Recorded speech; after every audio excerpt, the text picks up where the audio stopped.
আমার বিয়ে হওয়ার দরকার কি? আমি তো মানুষ না।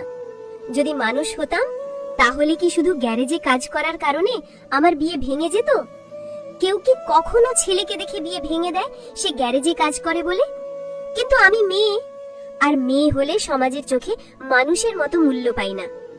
আমার বাবা এই গ্যারেজটা রেখে গেছেন। আমি চোখের সামনে দেখেছি কেমন করে তিনি হাতে গ্রিজ মেখে আমাদের সংসার চালাতেন। আজ সেই বাবার মৃত্যুর পর আমি নিজ হাতে সেই গ্যারেজটা চালাই। সেই একই গ্রিজ আমার গায়েও লাগে, কিন্তু এখন সেটা সমাজের চোখে অপরাধ। একটা ছেলে এসে বিয়ের প্রস্তাব দিল, মা খুশিতে কেঁদে ফেলল। আমি কিছু বলিনি, ভাবছিলাম এবার বুঝি বাবার কষ্ট সার্থক হবে। কিন্তু যখন শুনলো আমি বাবার গ্যারেজে কাজ করি, আমার হাত ময়লা হয়, আমার শরীরে ঘামের গন্ধ থাকে, তখন মুখটা কুঁচকে উঠে বলল, এমন মেয়ে কি ঘরের বউ হতে পারে? আর কিছু না বলে চলে গেল। আর যাওয়ার আগে বলেও গেল, এমন মেয়েকে বউ নয় রাজমিস্ত্রি বানানো ভালো। কি অপরাধ ছিল আমার? আমি তো চুরি করিনি, মিথ্যে বলিনি, কারো ক্ষতি করিনি, শুধু বাবা রেখে যাওয়া গ্যারেজটা আগলে রেখেছি। মানুষ গাড়ির টায়ার পাল্টায়, আমি নিজের ভাগ্য পাল্টাতে চেয়েছিলাম, কিন্তু সমাজ আমাকে সেই সুযোগটা দিল না। আমি যদি একটা ছেলের মতো দিনরাত পরিশ্রম করি, তাহলে আমার নারী পরিচয়টাই কি আমার সবচেয়ে বড় অপরাধ হয়ে দাঁড়ায়? যখন সবাই স্কুলে যেত, তখন আমি বাবার সঙ্গে গ্যারেজে দাঁড়িয়ে হাতে হাতে কাজ শিখেছি। আজ সেই শিক্ষা, সেই পরিশ্রম, সেই সংগ্রাম সবই অযোগ্য বলে প্রমাণিত হলো শুধু এই কারণে যে আমি মেয়ে।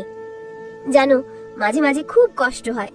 মনে হয় আমি যদি ছেলে হতাম তাহলে হয়তো কেউ আমার কাজকে সম্মান করত। কিন্তু এখন আমি শুধু গ্যারেজের মেয়ে হয়ে থাকি, যার হাত ময়লা, মুখে গ্রিজ, শরীরে ঘামের গন্ধ, আর এই সব কারণেই সে বিয়ের যোগ্য না। কিন্তু আজ আমি কারো দয়া চাই না।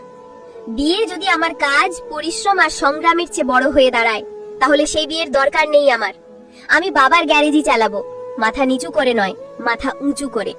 কারণ আমি জানি এই পৃথিবীতে একদিন এমন মানুষ আসবেই যে ময়লা হাতে লুকিয়ে থাকা সম্মানটা দেখতে পারবে, আর না দেখলে তাও আমি আমার রাস্তায় হেঁটেই যাব।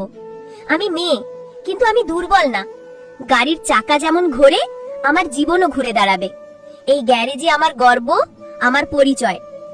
একদিন হয়তো আমি সফল হব, এই ময়লার গন্ধকে পেছনে ফেলে একটা নতুন পরিচয় পরিচিত হব। কিন্তু সেই সময় যারা আমাকে নিচু চোখে দেখেছিল, তারা বলবে, ও মেয়েটা সত্যিই লড়েছে। তখন আর কেউ প্রশ্ন করবে না আমি মেয়ে নাকি ছেলে।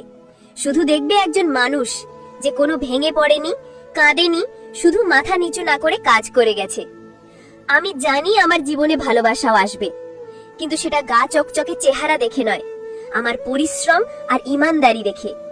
আমি আজ যেটা করছি সেটা হয়তো সাধারণ, হয়তো নিচু কাজ মনে হয় অনেকের, কিন্তু এই সাধারণ কাজটাই একদিন অসাধারণ কিছু হবে। কারণ আমি হাল ছাড়িনি। আমি মানুষ, আমি মেয়ে, কিন্তু তার চেয়েও বড় কথা আমি বাবার স্বপ্ন। আর বাবার স্বপ্ন কখনো বিয়ের কটু কথায় থেমে যায় না।